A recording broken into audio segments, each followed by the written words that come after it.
देखिए, neural regulation cardiovascular system का वो मैकेनिज्म होता है जिसमें नर्वस सिस्टम, खासकर autonomic nervous system, heart rate और ब्लड वेसल्स की एक्टिविटी को कंट्रोल करता है। यह कंट्रोल मेनली ब्रेनस्टेम के एक भाग, जिसको मेडुला ऑब्लांगेटा बोलते हैं, वहाँ पर सेंटर्स होते हैं, उनके थ्रू किया जाता है, जिनको कलेक्टिवली मेडुलरी सेंटर्स कहा जाता है। इन मेडुलरी सेंटर्स में दो मेन कंपोनेंट्स होते हैं, कार्डियक सेंटर और vasomotor centre. Cardiac centre heart rate को रेगुलेट करता है, जिसमें सिंपैथेटिक स्टिमुलेशन के थ्रू हार्ट रेट बढ़ाया जाता है, और पैरासिम्पैथेटिक यानी कि नर्वस सिस्टम के थ्रू इसे कम किया जाता है। दूसरी ओर वैसोमोटर सेंटर होते हैं, जो ब्लड वेसल्स के टोन को कंट्रोल करते हैं, जिससे वैसोकंस्ट्रिक्शन या वैसोडिलेशन होता है। यह सीधे ब्लड प्रेशर को अफेक्ट करते हैं। फंक्शनली न्यूरल रेगुलेशन काफ़ी तेज़ यानी कि रैपिड रेस्पॉन्स प्रोवाइड करता है, जैसे कि पोस्चर चेंज, एक्सरसाइज या स्ट्रेस के समय तुरंत हार्ट रेट और ब्लड प्रेशर को एडजस्ट किया जाता है। इस प्रकार मेडुलरी सेंटर्स बॉडी की movement to movement cardiovascular stability को बनाए रखने में इम्पोर्टेंट रोल प्ले करते हैं।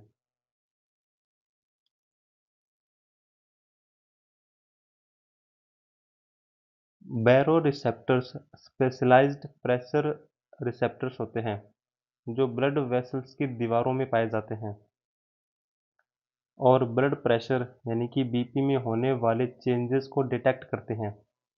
ये मेनली दो जगहों पर पाए जाते हैं, कैरोटिड साइनस यानी कि इंटरनल कैरोटिड आर्टरीज के पास और एरोटिक आर्क के पास। जब ब्लड प्रेशर बदलता है तो इन रिसेप्टर्स की स्ट्रेच बदलती है, जिससे ये तुरंत सिग्नल्स मेडुला ओब्लांगेटा यानी कि कार्डियोवैस्कुलर सेंटर्स को भेजते हैं। Functionally baroreceptors short term BP के रेगुलेशन के लिए इंपॉर्टेंट होते हैं। जब ब्लड प्रेशर बढ़ता है तो वेसल वॉल्स ज़्यादा स्ट्रेच होती है, जिससे बैरोरिसेप्टर्स ज़्यादा सिग्नल्स भेजते हैं। इसके रिस्पॉन्स में मेडुला हार्ट रेट को कम करता है और वैसोडिलेशन करवाता है, जिससे बीपी वापस नॉर्मल की ओर आता है।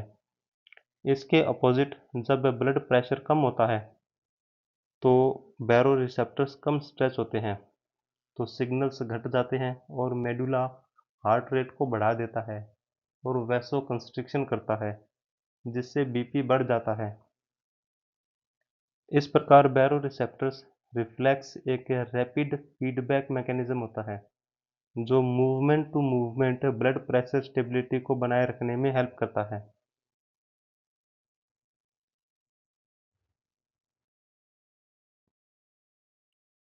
कीमोरिसेप्टर्स स्पेशलाइज्ड सेंसरी रिसेप्टर्स होते हैं, जो ब्लड की केमिकल कॉम्पोजिशन को मॉनिटर करते हैं और ख़ास तौर से ऑक्सीजन, कार्बन डाइऑक्साइड और पीएच में होने वाले चेंजेस को डिटेक्ट करते हैं।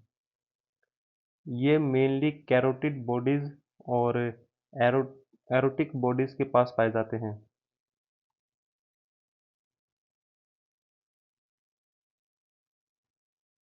इनका काम ब्लड में गैस लेवल्स और एसिडिटी को सेंस करना होता है, जो बॉडी की मेटाबॉलिक स्टेट को शो करता है। जब ब्लड में ऑक्सीजन कम हो जाता है या कार्बन डाइऑक्साइड बढ़ जाता है या कि फिर पीएच कम हो जाता है, तब कीमोरिसेप्टर्स एक्टिवेट हो जाते हैं। ये सिग्नल्स ब्रेनस्टेम यानी कि मेडुला तक भेजते हैं, जिसके रिजल्टेंट रेस्पिरेशन रेट बढ़ जाता है, ताकि ज़्यादा ऑक्सीजन अंदर ली जा सके और CO2 बाहर निकाली जा सके। इसके साथ ही हार्ट रेट भी बढ़ता है, जिससे टिश्यूज़ तक ऑक्सीजन डिलीवरी तेज़ी से पहुंच सके। इस प्रकार कीमोरिसेप्टर्स का मेन काम होता है बॉडी को हाइपोक्सिया यानी कि लो ऑक्सीजन और एसिडोसिस यानी कि लो पीएच जैसी क्रिटिकल कंडीशन से बचाना। ये इमरजेंसी टाइप रेगुलेशन में खास तौर से इम्पोर्टेंट होते हैं और रेस्पिरेटरी और कार्डियोवैस्कुलर सिस्टम के बीच कोऑर्डिनेशन बनाए रखते हैं।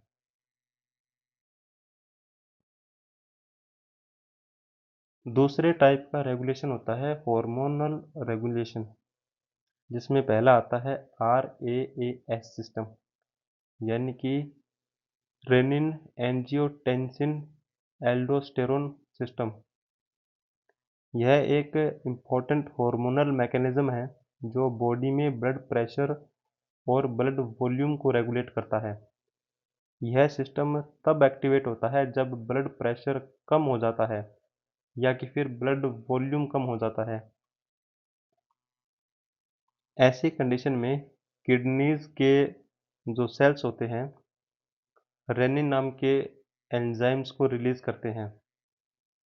रेनिन ब्लड में मौजूद एंजियोटेंसिनोजेन को एंजियोटेंसिन में कन्वर्ट करता है, जो आगे लंग्स में मौजूद ACE यानी कि एंजियोटेंसिन कन्वर्टिंग एंजाइम के थ्रू एंजियोटेंसिन सेकंड में कन्वर्ट होता है।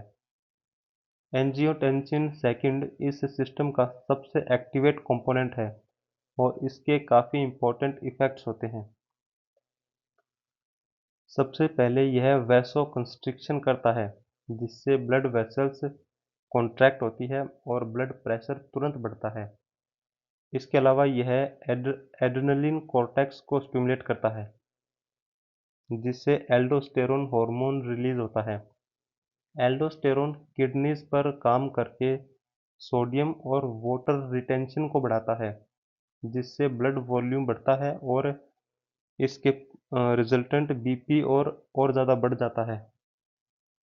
इस प्रकार RAAS सिस्टम बॉडी में लो बीपी या लो वॉल्यूम की कंडीशन में एक पावरफुल कंपनसेटरी मैकेनिज्म के रूप में काम करता है और सर्कुलेशन को स्टेबल बनाए रखने में हेल्प करता है।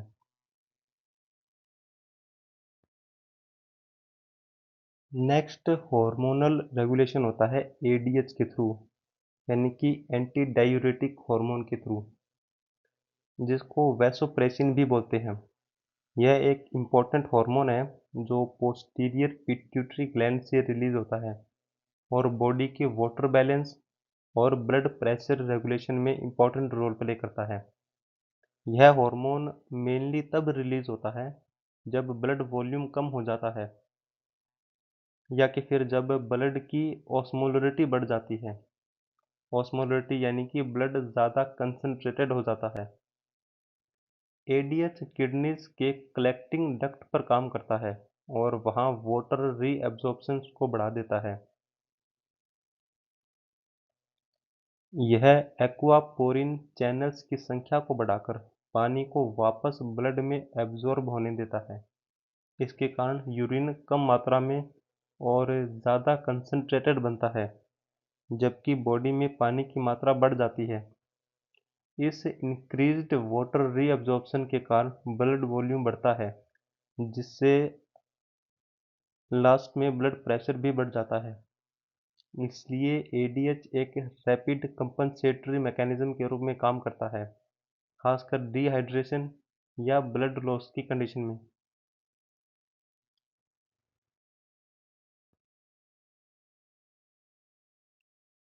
नेक्स्ट हार्मोनल रेगुलेशन है ANP, यानी कि एट्रियल नेट्रियूरेटिक पेप्टाइड। ये एक हार्मोन है जो हार्ट के एट्रिया से रिलीज होता है, खास तौर से तब जब एट्रिया ज़्यादा स्ट्रेच होती है। यह स्ट्रेच आमतौर पर तब होता है जब ब्लड वॉल्यूम ज़्यादा होता है या कि फिर वीनस रिटर्न ज़्यादा हो जाता है। इसलिए ANP को बॉडी का वॉल्यूम रिड्यूसिंग हार्मोन भी माना जाता है। फंक्शनली ANP किडनीज पर काम करता है और सोडियम एक्सक्रीशन को बढ़ा देता है। जब सोडियम बाहर निकलता है तो उसके साथ वाटर भी बाहर निकलता है, जिससे यूरिन आउटपुट बढ़ जाता है। इसके रिजल्टेंट ब्लड वॉल्यूम कम हो जाता है और ब्लड प्रेशर भी घट जाता है। इसके अलावा ANP वैसोडिलेशन भी करता है और RAAS सिस्टम को इनहिबिट करता है, जिससे बीपी को और कम करने में हेल्प मिलती है।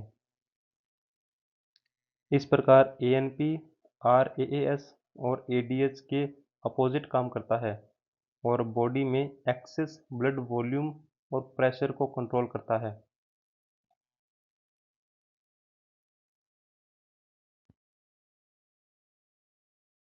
तीसरे टाइप का रेगुलेशन होता है लोकल रेगुलेशन, जिसमें पहला है ऑटो रेगुलेशन।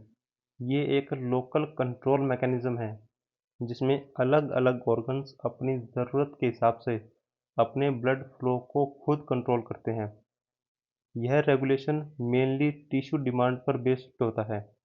जब किसी टिश्यू की एक्टिविटी बढ़ती है, जैसे कि एक्सरसाइज के दौरान मसल्स में, तो वहाँ पर ऑक्सीजन और न्यूट्रिएंट्स की डिमांड बढ़ जाती है।